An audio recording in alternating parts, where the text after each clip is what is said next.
Ako po, Hilaling Maximo. Tinanyugan, Angat, Bulacan, 53 years old.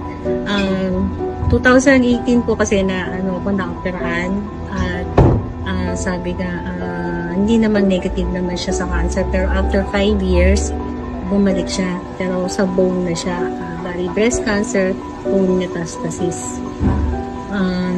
Nung una talagang takot ako magpa-chemo, kaya sabi ko mag-ano ko ng alternative, pero nung sabi ng mga anak ko wala ang gusto talaga magpa-chemo, tsaka ino-recommend talaga ng doktor.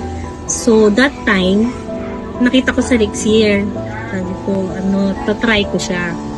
Tapos nung nagpa-chemo ako, first, second, and third yun, wala akong, actually sabi ng doktor, may hilo, nagsusuka, mawawala ng panlasa, talagang yung mga bad side effects, talaga, mostly talaga, yun ang nararamdaman ng iba.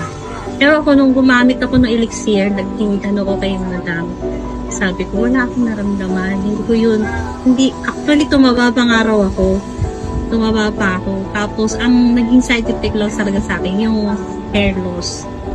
Then, yun, after noon, nag-take ako. Pag-gising ko, nag-take ako niya sa evening, ang sarap-sarap ng tulog ko talaga. Actually po, di ba na-send ko na sa kanila. Masarap yung tulog ko. Tapos, kinabukasan, yun, ang maano kong kumain, hindi ako nagtinabang kumain. Kasi tumaba talaga. Yeah. Pero ngayon, sabi sa mga anak ko, gusto ko ulit itong nag-try ulit. Sana po makatulong sa iba.